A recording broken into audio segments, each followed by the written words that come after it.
ইন্নাল্লাযীনা ক্বালু রাব্বুনাল্লাহ, নিশ্চয় যারা বলে আমার রব হলো আল্লাহ, সুম্মা ইসতাকামু, অতঃপর এই কথার উপরে তারা অবিচল থাকে, অটল থাকে, তাতানাজ্জালু আলাইহিমুল মালাইকা, আল্লাহ রাব্বুল আলামিন মৃত্যুর সময় তাদের কাছে লক্ষ লক্ষ ফেরেশতা পাঠিয়ে দিবেন। সুবহানাল্লাহ। ফেরেশতারা এসে বলবে, আল্লাহ তাখাফু ওয়া লা তাহজানু, ও মৃত ব্যক্তি, মৃত্যুপ্রায় ব্যক্তি, চিন্তা করো না, চলো, তোমার কোনো ভয় নাই, তোমার কোনো চিন্তা নাই। ওয়া আবশিরু, তুমি জান্নাতের সুসংবাদ গ্রহণ করো, আল্লাযী কুনতুম তুআদুন, যে জান্নাতের সুসংবাদ আমার আল্লাহ তোমাকে দিয়েছে। সুবহানাল্লাহ। এখন আমি আয়াতের ব্যাখ্যা শানে নজুল বলবো, তবে সেক্ষেত্রে একটা শর্ত হলো আমাদেরকে দুনিয়ার সমস্ত চিন্তা বাদ দিয়ে, দুনিয়ার চিন্তা বাদ দিয়ে, নিজস্ব মতামত চিন্তাধারা বাদ দিয়ে মাথা ফ্রি করে আমাদেরকে কোরআনের মাহফিলে বসতে হবে। কোরআন আমাকে যেই চিন্তাধারা দেয়, ওই চিন্তা আমি আমার ব্রেনে সেটআপ দিয়ে এখান থেকে চলে যাব ইনশাআল্লাহ। কারণ মাথার মধ্যে আগের থেকেই যদি নিজস্ব মতামত চিন্তা থাকে, তাহলে কোরআনের মতামতটা নেওয়ার জায়গা থাকবে না। কোরআনের সাথে কি হবে? কন্ট্রাডিকশন শুরু হয়ে যাবে। ওই যে একটা লোক 12-13 বয়সের একটা বাচ্চা যাবে হলো ওয়াজ শুনতে যাচ্ছে, তো সাইকেল নিয়ে যাচ্ছে, মাঝখানে পড়ে গেছে একটা ছোট নদী। বুঝতেছেন কথা? মাঝখানে পড়ে গেছে ছোট নদী। এখন নদী পারাপারের কোনো ব্যবস্থা নাই, কোনো পুল ব্রিজ সাঁকো এগুলো কিছু নেই। এমনি গ্রামবাসী কোনো মতে দুইটা বাঁশ একত্রিত করে মাঝখানে একটু গোঁস দিয়ে তারই সাথে দুইটা বাঁশ সেট আপ করে দিয়েছে, যেন মানুষ একটু হেঁটে মেটে যেতে পারে। ওর উপর দিয়ে সাইকেল নিয়ে যাওয়া যাবে না। এখন লোকটা চিন্তা করলো, এই পাশে তো সাইকেল রেখাও যাওয়া যাবে না, কারণ বাংলাদেশ কিসের খনি? চোরের খনি না? কে যেন বলে গেছে, হ্যাঁ, বাংলাদেশ হলো চোরের খনি। মানুষ পায় স্বর্ণের খনি, আমি পাচ্ছি চোরের খনি। হ্যাঁ, 7 কোটি মানুষ, 7.5 কোটি কম্বল, আমার কম্বল গেল কই? তো সেই দেশ। এখন এই লোক চিন্তা করতেছে, সাইকেল তো এই পাশে রাখা যাওয়া যাবে না, সাইকেল নিয়েই যাওয়া লাগবে। এখন সাইকেলটা হাত দিয়ে উঁচু করে 2 পাও দিয়ে সে হেঁটে হেঁটে আস্তে আস্তে কোনো মতো যাচ্ছে। পরনে ছিল লুঙ্গি পরা। হ্যাঁ, এখন ঠিক যখন নদীর মাঝখানে গেছে, লুঙ্গির গিট গেছে খুলে। এখন কি অবস্থা? যা যাবর যা, তা যাবর তা হয়ে গেছে, যা তা হয়ে গেছে। এখন তো বেচারা বেসামাল। পিছন দিক থেকে আমার মতো এক হুজুর আসতেছে। হুজুর এখন দেখতেছে লোকটা তো বড় মুসিবতে পড়ে গেছে, ছেলেটা, তাহলে একটু সহযোগিতা করার দরকার। তা বলতেছে, বাবা আমি তোমাকে একটু সহযোগিতা করি। আচ্ছা হুজুর, ঠিক আছে, তাহলে তো খুব ভালো হয়। এখন এই বলে হুজুর সহযোগিতা করছে, লুঙ্গির গিটটা বেঁধে দিছে। এরপরে হুজুর বলতেছে, তোমার নাম কি বাবা? তা বলতেছে, আমার নাম মুসা। কি নাম? মুসা। এখন বলতেছে, আচ্ছা ঠিক আছে, যাও। ছেলেটা গেছে, মাহফিলে যাচ্ছে। মাহফিলে ঠিক মাহফিলের সামনে বসে গেছে সবার আগে। ইন দি মেন টাইম রাত 10টা বেজে গেছে, যখন প্রধান বক্তা ওঠে মাহফিলে। তো ছেলে পেলে স্লোগান দিচ্ছে, প্রধান বক্তার আগমন, শুভেচ্ছায় স্বাগতম, প্রধান বক্তার আগমন, শুভেচ্ছায় স্বাগত। এই বলে প্রধান বক্তা যখন স্টেজে উঠছে, ওই ছেলে এখন দেখতেছে, কে রে, এটা না ওই হুজুর? হ্যাঁ, এখন দেখে ওই বড় বড় চোখ করে বলছে, খালি ইশারা করতেছে, ডাকতে তার পারতেছে না, হাত তুলছে। হুজুর এখন তাকাছে ওর দেখে। যখন আই কন্টাক্ট হচ্ছে, আই টু আই, চোখে চোখে যখন কন্টাক্ট হচ্ছে, ও বলতেছে, হুজুর আপনি চিনতে পারছেন আমার? আমি কিন্তু সেই লোক, সেই চেহারা, আপনি আমার গিট বেঁধে দিয়েছেন। হুজুর এখন করছে, বসো, শোনো, ভালো করে শোনো। যাই হোক, এখন হুজুর নাহমাদুহু ওয়া নুসাল্লি আলা পরে আর কি হাম তাম পরে সব পরে এখন হুজুর বলতেছে, শোনেন প্রিয় ভাইরা, আজকে আমার আলোচনার বিষয় হলো মুসার ঘটনা। কার ঘটনা? মুসার ঘটনা। ও এখন মেজাজ খারাপ হয়ে গেছে, চোখ বড় বড় করছে, বড় বড় করছে, হুজুরের দিকে তাকায় আছে। হুজুর বারবার খালি করছে মুসার কাহিনী, মুসার কাহিনী। ও এখন শেষ পর্যন্ত খাড়াই হয়ে গেছে। খাড়াই করছে, হুজুর ভালো করে শোনেন, খবরদার আপনি মুসার কাহিনী কোয়া পাবেন না। ও আর বলতেছে না যে আমার নাম মুসা, বলতেছে মুসার কাহিনী কোয়া পাবেন না। আপনি ফিরআউনের 14 গোষ্ঠী ধুয়ে দেন, আমার এমন আপত্তি নেই। আপনি নমরুদের কাঁচা খুলে দেন, আমার সমস্যা নেই। আপনি আবু জেহেল বালু ছাড়াই শুয়ে দেন, আমার কোনো আপত্তি নাই। কিন্তু খবরদার মুসার কাহিনী কোয়া পাবেন না। আচ্ছা কোন তো হুজুর কবি হলো মুসা আলাইহিস সালাতু ওয়াস সালামের ঘটনা। হুজুর কি ওই মুসার কাহিনী কবে? কিন্তু ওই মনে করছে কি হুজুর আমার কাঁচা খুলে দেবে। এইরকম কিছু লোক আমাদের সমাজেও আছে কিনা? এইরকম কিছু লোক আমাদের সমাজেও আছে, যারা মনে করেন কোরআনের কথা সহ্য করতে পারে না, হাদিসের কথা সহ্য করতে পারে না, পরকালের কথা সহ্য করতে পারে না। রাত 12টার পর আলেম ওলামাদেরকে যারা হ্যান্ডকাপ পরিয়ে জেলখানায় ঢুকে নিয়ে যায়, যারা আলেম ওলামাদেরকে না করে আত্মীয় স্বজনকে ধরে নিয়ে যায়, যেই সমস্ত লোকেরা মুসলমানদেরকে কষ্ট দেয়, আলেম ওলামাদেরকে কষ্ট দেয়, আলেম ওলামাদের বিরুদ্ধে মামলা হামলা দিয়া আলেম ওলামাদেরকে বিরক্ত করে হয়রানি করে, এই সমস্ত মুসা আমাদের সমাজে আছে। ওই সমস্ত মুসার সামনে হক কথাগুলো যখন বলা হয়, তখন তারা মনে করে আমাদের কাঁচা দিবে খুলে। সুতরাং ও হুজুর তোমার রাজনীতির কথা থামাও, কথা কোন ঠিক কিনা? ও কোরআনের সুলকনি বলো, ভালো করে শুনে রাখো, তোমরা রাজনীতি করো মানুষের মানব রচিত আইন, মানব রচিত সেই আইনকে প্রতিষ্ঠা করার জন্য করো। কিন্তু আমরা কথা বলি সেই আল্লাহর কোরআনের কথা, আল্লাহর কোরআনকে, আল্লাহর হুকুমকে আল্লাহর এই জমিনে বাস্তবায়ন করা আমাদের লক্ষ্য। আল্লাহর এই কোরআনকে আল্লাহর এই জমিনে বাস্তবায়ন করবো। এতে তোমার কাঁচা খুলুক আর তোমার মেনটি খুলুক আর তোমার যা হয় যা হোক, এতে আমাদের দেখার বিষয় নয়। কথা কোন ঠিক কিনা?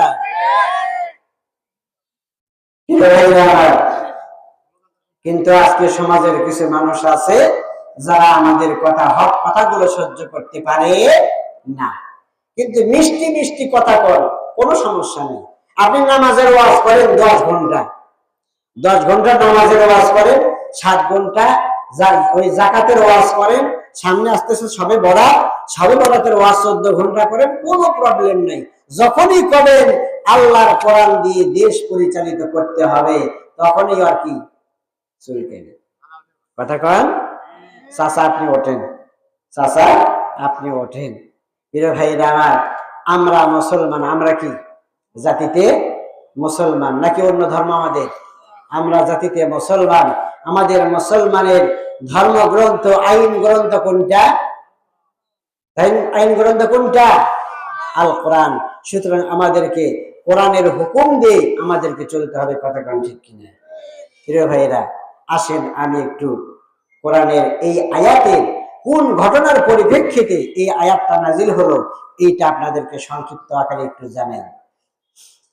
আমার ভাইয়েরা, আল্লাহর নবী জনাব মুহাম্মদুর রাসূলুল্লাহ সাল্লাল্লাহু আলাইহি ওয়াসাল্লাম মক্কি জিন্দেগীর প্রথমে যখন কোরআনটা নাজিল হয়ে গেল, নবীজি যখন মক্কায় ইসলামের দাওয়াত মানুষের মাঝে দেওয়া শুরু করলো, ঠিক প্রথম দিকে মক্কার একটি পরিবার, আম্মার ইবনে ইয়াসিরের পরিবার ইসলাম কবুল করেছিল। কিন্তু মক্কার জমিনে যারা কুফার ছিল, মুশরিক ছিল, আবু জেহেল, আবু লাহাব, উতবা, শাইবা, ওয়ালিদ ইবনে মুগিরা, এই কয়জন কাফের আম্মার রাদিয়াল্লাহু তাআলা আনহুকে ধরে আনলো। কারণ সে ইসলাম কবুল করেছে, কালেমা গ্রহণ করেছে।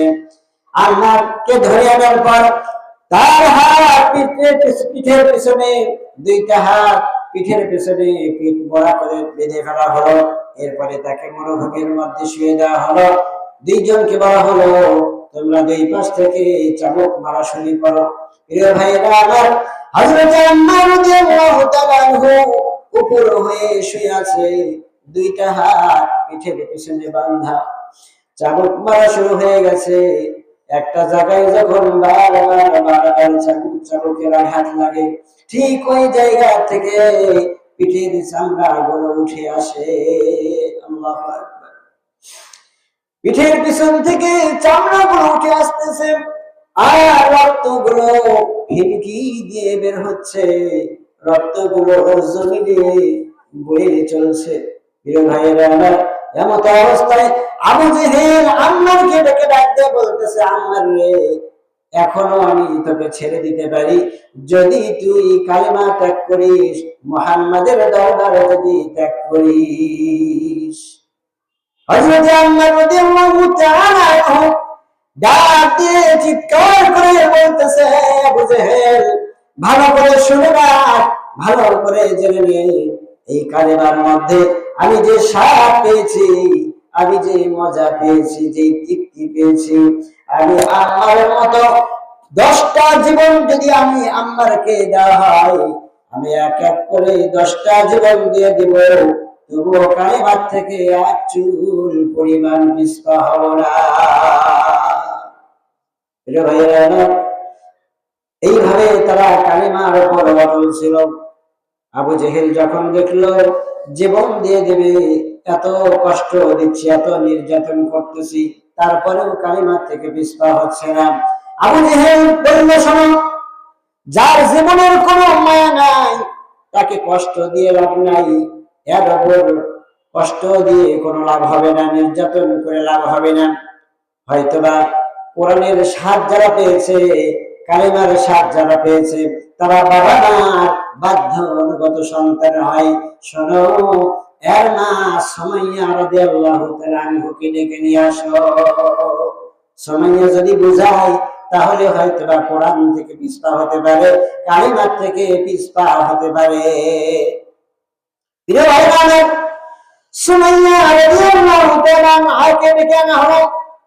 আম্মারের মা সুমাইয়া যখন সেখানে আসলো, আম্মারকে সুমাইয়াকে বলতেছে, সুমাইয়া রে, দেখো তোমার সন্তানের কি অবস্থা, মরুভূমির মধ্যে পড়ে আছে, এখনো জানটা তার ভেতরে আছে, বারবার শুধু জ্ঞান হারিয়ে ফেলতেছে, আবার জ্ঞান আসতেছে, আবার হারিয়ে ফেলছে। এইভাবে আবু জেহেল বলছে, এখনো সময় আছে, তোমার সন্তানকে কালিমার থেকে, ইসলাম থেকে ফেরত আসতে বলো, নতুবা তাকে আমি দুনিয়া থেকে বিদায় করে দেব। হযরত সুমাইয়া রাদিয়াল্লাহু তাআলা আনহা কেমন মা ছিলেন, আম্মা জানেনা, ভালো করে শুনে নেন, ভালো করে শুনে রাখেন, কেমন সন্তান, সন্তানকে ইসলামের কাছে কুরবানি দিয়ে দিয়েছে, সন্তানকে কোরআনের কাছে কোরবানি করে দিয়েছে, সন্তানকে দ্বীন আন্দোলনের কাছে, দ্বীন প্রতিষ্ঠার ক্ষেত্রে সন্তানকে দেখেনি, সেই ক্ষেত্রে আমার আল্লাহকে দেখেছে। আল্লাহ ছাড়া অন্য কাউকে কোনো দিকে তাকানোর সুযোগ আছে নাকি? প্রিয় ভাইরা, হযরত সুমাইয়া রাদিয়াল্লাহু তাআলা আনহা বলছে, আয় আবু জেহেল, ভালো করে শুনে নে, আমার আরেক সন্তান, আমার কলিজার টুকরা সন্তান, একটাই মাত্র সন্তান, যে সন্তানকে আমি কখনো ফুলের আঁচড় দিইনি, এমন সন্তানকে তুই মরুভূমির মধ্যে এত পরিমাণ নির্যাতনের স্টিম রোলার চালাচ্ছিস।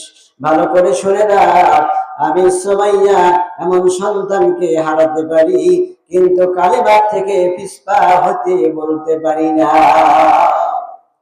এই কথা বললেন, শুধু তাই না, আম্মারের কানের কাছে যে বললেন, আম্মার রে, বাবা সন্তান, আমার কলিজার টুকরা, ভালো করে শুনে নাও, এই আবু জেহেল, আবু লাহাব, উতবা, শাইবা তোমার উপর যত নির্যাতন চালাক না কেন, যত পাশবিক নির্যাতন করুক না কেন, খবরদার, খবরদার, কালেমার থেকে এক চুল পরিমাণ পিছপা হতে পারবা না।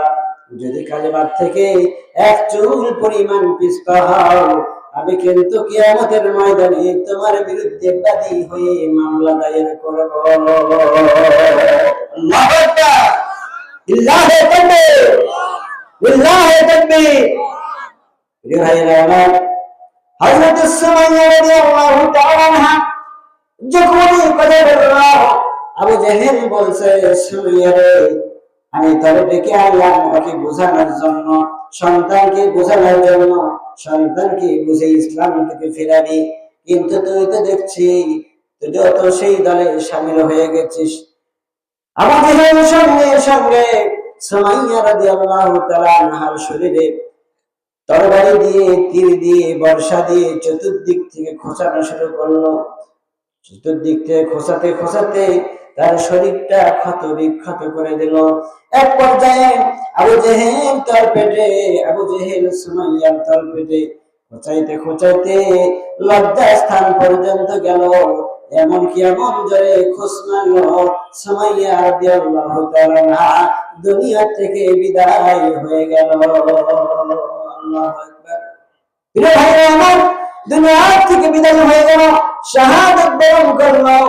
শাহাদাতের খাতায় হযরত সুমাইয়া রাদিয়াল্লাহু তাআলা আনহা তার নামটা লিখে দিল। এইরকম মা বাংলাদেশের প্রত্যেকটা ঘরে ঘরে দরকার আছে না নাই? এইরকম মা বাংলাদেশের প্রত্যেকটা ঘরে ঘরে যদি থাকতো, এইরকম সুমাইয়া বাংলাদেশের প্রত্যেকটা ঘরে ঘরে যদি হতো, আর প্রত্যেকটা সন্তানকে যদি খালিদ বিন ওয়ালিদের মতো বানাতো, বাংলাদেশে যখন কোরআনের পতাকা, কোরআনের মিছিল যখন বের হবে, আর প্রত্যেক সুমাইয়া যখন এক একটা করে খালিদ বিন ওয়ালিদ প্রত্যেকটা ঘর থেকে যদি বের করে দিত, আল্লাহু আকবার, বাংলাদেশের জমিনে কোরআনের পতাকা পথ করে রাখতে, কথা বলেন ঠিক কিনা? প্রিয় ভাইরা আমার, হযরত সুমাইয়া রাদিয়াল্লাহু তাআলা আনহা দুনিয়া থেকে শহীদ হয়ে বিদায় হয়ে গেলেন। এরপরে দেখা হলো আম্মারের পিতা ইয়াসিরকে ডেকে নিয়ে আসো, তার দ্বারা একটু বুঝাই। ইয়াসিরকে ডেকে আনা হলো। ইয়াসির এসে দেখে তার প্রিয়তমা স্ত্রী জমিনে পড়ে আছে রক্তাক্ত অবস্থায়, সন্তানটা সে উপর হয়ে অজ্ঞান হয়ে পড়ে আছে। ইয়াসিরকে বলতে বলল, ইয়াসির রে, দেখ তোর সন্তানের অবস্থা ভালো নয়, তোর স্ত্রীর অবস্থা ভালো নয়, এখনো সময় আছে, যদি তোর সন্তানকে বোঝাতে পারিস তাহলে বোঝা, এখনো সময় আছে, তাকে ছেড়ে দেব।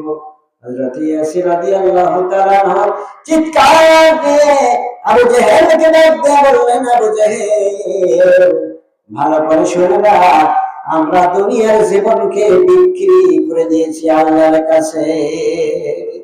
ফালইউকাতিল ফি সাবিলিল্লাহ আল্লাযীনা ইশতারাউনা আল-হায়াতাদ দুনিয়া বিল আখিরাহ ওয়া মান ইয়াকাতিল ফি সাবিলিল্লাহি ফায়াকতাল আও ইয়াগলিব ফাসাওফা নু'তিহি আজরান আযীমা। আল্লাহু আকবার। ইয়াসির বলতেছে, আবু জেহেল, ভালো করে শুনে, দুনিয়ার জিন্দেগির কোন মূল্য আমাদের কাছে নাই। দুনিয়াকে আমরা আল্লাহর কাছে বিক্রি করে দিয়েছি, আর আল্লাহ আমাদেরকে দিয়েছে জান্নাত। বিনিময় দিয়েছে কি? জান্নাত। সুবহানাল্লাহ। আল্লাহ আমাদেরকে দিয়েছে জান্নাত, আমরা সেই পরকালের জান্নাত চাই। দুনিয়াতে আমরা কোনো সুখ স্বাচ্ছন্দ্য চাই না, দুনিয়ার কোনো শান্তি আমরা চাই না, দুনিয়ার কোনো সম্পদ আমরা চাই না। এইটাই হলো আমার নবীজির শিক্ষা। নবীজি শুনে আছেন সাফায়ের উপর, আন আব্দুল্লাহ রাদিয়াল্লাহু তাআলা আনহু قال نعم رسول الله صلى الله عليه وسلم, আল্লাহর নবী দোজাহানের বাদশা শুয়ে আছেন কার উপর? সাফায়ের উপর। সাফায়ের উপর শুয়ে আছেন। সাহাবারা দিল, ইয়া রাসূলুল্লাহ ওয়া قد اثر في جنبه يا رسول الله। সাহাবারা দিয়ে বলতেছে, ইয়া রাসূলুল্লাহ, আপনি দোজাহানের বাদশা, আপনি দোজাহানের বাদশা, অথচ আপনি যখন ঘুম থেকে জাগ্রত হলেন, আমরা দেখতে পাচ্ছি আপনার পিঠের মধ্যে চাটাইয়ের দাগ লেগে আছে। ইয়া রাসূলুল্লাহ, এইটা তো আমাদের বরদাস্ত হয় না, এইটা আমাদের সহ্য হয় না। ইয়া রাসূলুল্লাহ, আমাদেরকে একটু অনুমতি দেন, লাবিত্তাখাযনা লাকা ওয়াতাআন, আপনার জন্য আমরা একটা তোশক বানিয়ে নিয়ে আসি। প্রিয় ভাইরা আমার, আল্লাহর নবীজি কি উত্তর দিয়েছেন জানেন? আল্লাহর নবীজি উত্তর দিয়েছেন, সাহাবারা, আমি যদি উহুদ পাহাড়কে বলি, উহুদ পাহাড় আমার জন্য তুমি সোনা হয়ে যাও, এই উহুদ পাহাড় আমার জন্য সোনা হয়ে যাবে, কিন্তু মালি ওয়া মালিদ দুনিয়া, এই দুনিয়া এবং দুনিয়ার সম্পদের সাথে আমার কোনো সম্পর্ক নাই।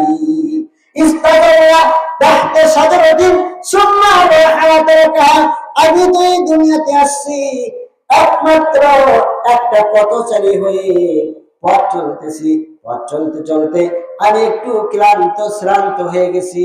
এই ক্লান্ত অবসান্ন হলে মানুষ যেমন গাছের ছায়ায় বিশ্রাম নেয়, ঠিক তেমনি আমিও এই দুনিয়াতে একটুখানি বিশ্রাম নিতে এসেছি। আল্লাহু আকবার বলুন। সুতরাং আল্লাহর নবীজি বিশ্রাম নিতে যদি আসে, আমরা কি করতে এসেছি? আমরাও বিশ্রাম নিতে এসেছি। আমাদের বিশ্রামের সময়টুকু যখন শেষ হয়ে যাবে, সঙ্গে সঙ্গে আমাদেরকেও সেই জায়গায় রওনা দিতে হবে। কথা কোন ঠিক কিনা? ওই বাস্তবের নিচে, ওই গাছতলায়, ওই পুকুর পেয়ে আর ওই কবরে আমাদেরকেও ধরে দিতে হবে। কোন ক্ষমতা নাই আমাদের এই দুনিয়াতে আমার সময়ের এক বিন্দু পরিমাণ বেশি বেঁচে থাকা আছে নাকি? প্রিয় ভাইরা আমার, সেই নবীজির শিক্ষা এই দুনিয়াতে আমি থাকতে আসেনি। আমাকে যা করার ইচ্ছা কর, শুধু আমি নই, আমার স্ত্রী নয়, আর শুধু আমার নয়, আমরা তিনজনই গোটা পরিবারে কালেমার ছায়া তলে আমরা উপবিষ্ট হয়েছি। আল্লাহু আকবার। প্রিয় ভাইরা, আবু জাহেল অন্য মুহূর্তে এতক্ষণ পর্যন্ত তো আম্মারকে এইভাবে নির্যাতন করেছে, আর সুমাইয়া রাদিয়াল্লাহু তাআলা আনহাকে এইভাবে নির্যাতন করে দুনিয়া থেকে বিদায় করে দিয়েছে। ইয়াসিরকে কিভাবে বিদায় করেছে আপনারা যদি একটুখানি জানেন, আপনারাও কেঁদে দিবেন। ইয়াসিরকে কি করলো? ইয়াসিরের দুইটা পা দুই পাশে দুইটা উটের সাথে বেঁধে দিয়েছে, এবং যারা উট পরিচালনা করে তাদেরকে বলতেছে, দুইটা উটকে এবারে দুই দিকে তোমরা হাঁকিয়ে নিয়ে যাও। দুইটা উটকে দুই দিকে হাঁকিয়ে নিয়ে গেছে। আমার প্রিয় ভাইরা, বাঁশ ফালটা করলে যেমন বাঁশ দুই ভাগ হয়ে যায়, ঠিক তেমনি ইয়াসির দুইটা ভাগ হয়ে গেছে। আল্লাহ।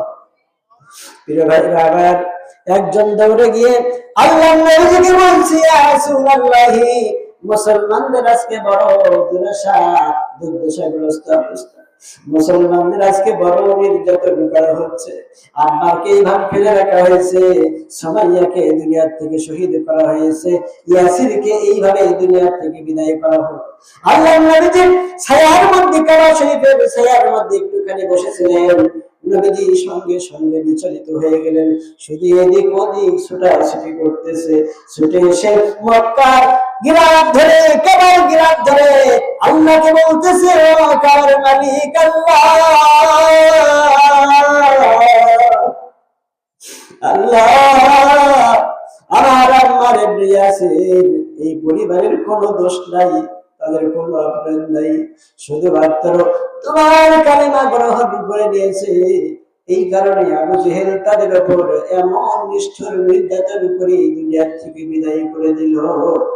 আবার আল্লাহ সঙ্গে সঙ্গে সান্ত্বনা দিয়ে এই আয়াতটা নাযিল করে দিল, ইন্নাল্লাযীনা ক্বালু রাব্বুনা আল্লাহু সুম্মা ইসতাকামু তাতানাজ্জালু আলাইহিমুল মালায়েকা আল্লা তাখাফু ওয়া লা তাহজানু ওয়া আবশিরু বিল জান্নাতি আল্লাতী কুনতুম তুআদুন।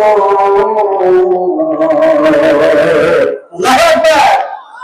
আল্লাহ বলেছেন, এইরকম যারা কালিমার উপর অটল থাকে, প্রয়োজনে জীবন পর্যন্ত দিতে পারে, প্রয়োজনে ফাঁসির দড়িতে পর্যন্ত ঝুলতে পারে। এই মানুষগুলো যখন দুনিয়া থেকে বিদায় হয়ে যায়, আল্লাহ তাখাফু ওয়া লা তাহজানু, তখন জান্নাতের ফেরেশতারা জান্নাতটা নিয়ে আসে, জান্নাত ওখানে রাখে না, জান্নাতটা নিয়ে আসে তার সামনে তুলে ধরে। ও বান্দা, কিসের চিন্তা করো? তোমার কোনো চিন্তা নাই, তোমার কোনো ভয় নাই।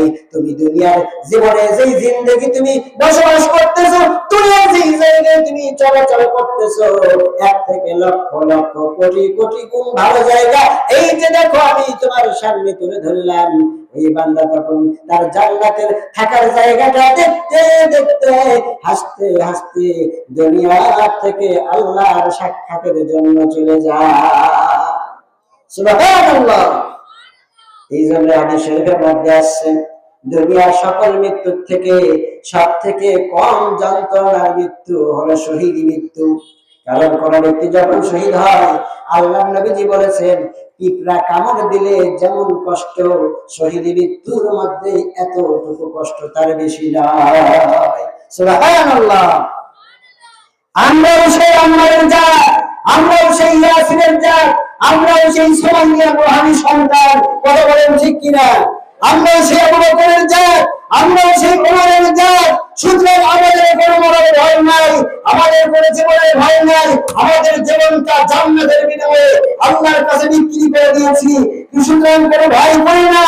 কারণ মুসলমানরা যদি ভয় করত, তাহলে মুসলমানরা যুদ্ধ বিজয় লাভ করতে পারত না। কথা কোন ঠিক কিনা?